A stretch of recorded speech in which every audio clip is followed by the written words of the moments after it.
Il y a beaucoup au niveau de souvent on est identifié là-haut, hein. On est identifié au corps, donc le corps physique. On est aussi identifié aux pensées. On peut dire je suis un corps et un mental. Donc on appelle ça le corps physique et le corps mental. Et souvent on dit l'âme ou les pensées ou l'esprit. Mais en Asie on dit c'est le corps mental. Ça inclut l'esprit. Mais il y a plusieurs choses à l'intérieur de ça. Ça vaut de les chercher.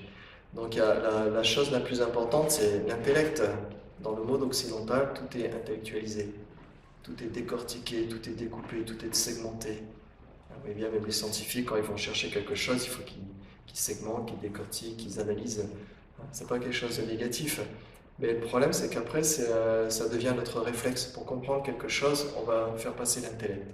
Ça, c'est la première chose qui est là-haut. Enfin, une des premières choses, ça, c'est l'intellect.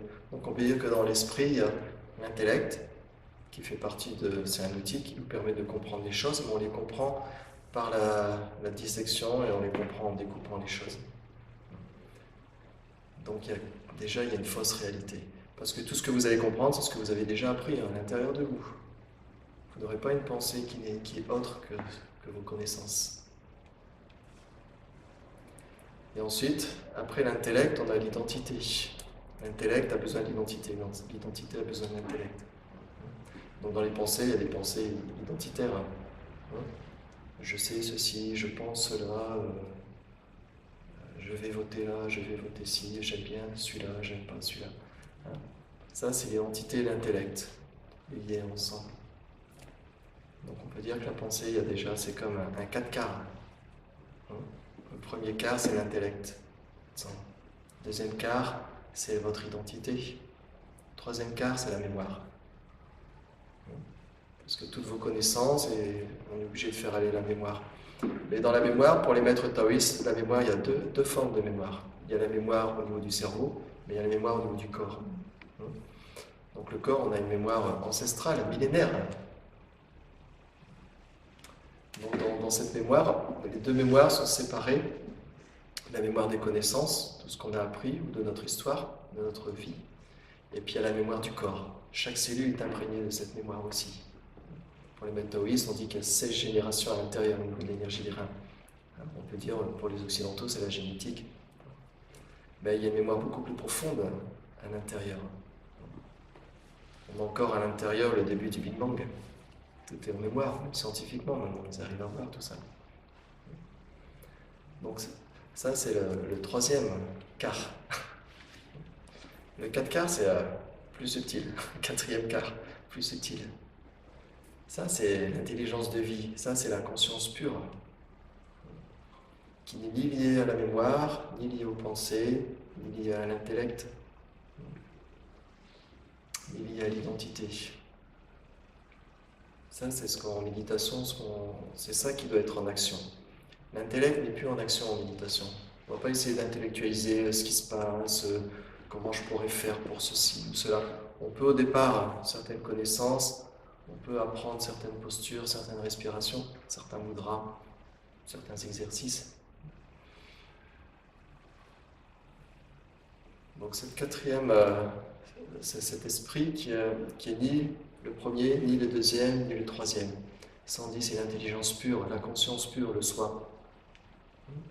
Mais ce soi embrase aussi les autres, car c'est le même gâteau. Donc dans la méditation, on essaie d'aller dans ça, dans cette intelligence de vie qui est maintenant. Paf. Mais souvent, on est identifié aux trois premiers quarts.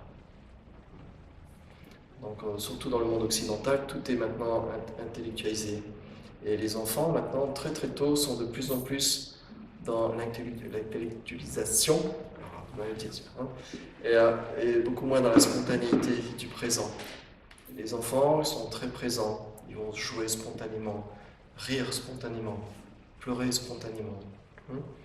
Mais déjà, maintenant, on se rend compte que ça change déjà. De plus en plus tôt, ils savent déjà tout. Ils sont déjà sur des informations par la télé, par les téléphones, par les ordinateurs, par Internet. Il y a un maximum d'informations qui fait travailler l'intellect, le savoir.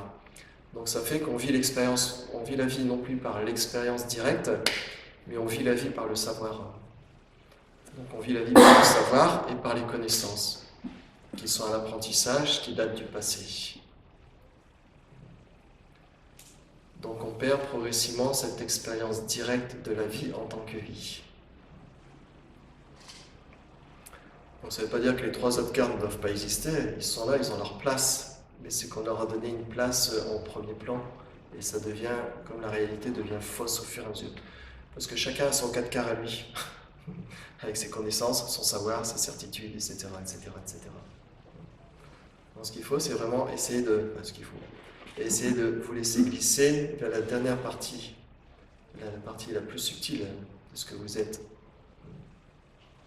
qui ne dépend pas de votre identité, qui a été créée, c'est une création, qui ne dépend pas du savoir, qui est obtenu par des connaissances, qui ne dépend pas de la mémoire, qui n'est pas présente non plus, la mémoire n'est pas présente.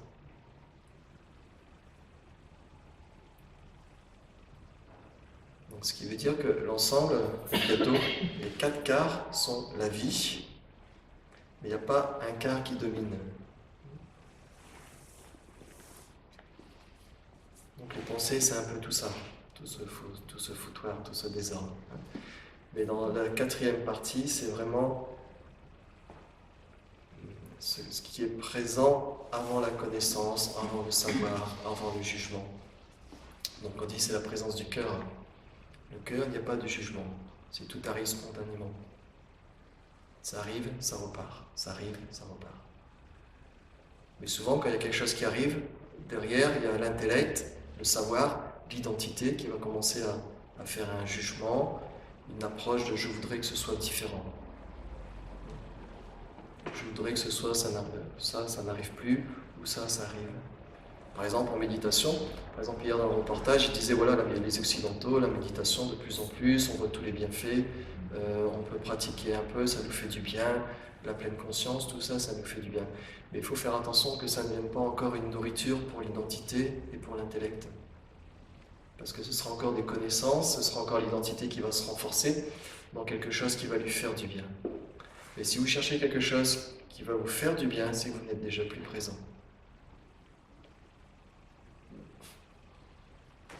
Et là, vous rentrez dans une nouvelle dualité.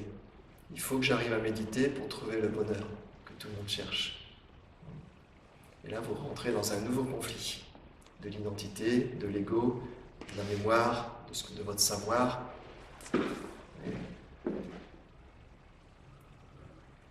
Et ça, c'est beaucoup dans la pensée occidentale.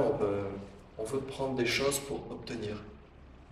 On va faire quelque chose pour qu'il y ait un résultat. Mais ici, c'est encore rentré dans un processus avec un timing, un temps. Et là, dans la méditation, il n'y a pas d'échappatoire. Vous pouvez juste être présent. Présent en tant que présence.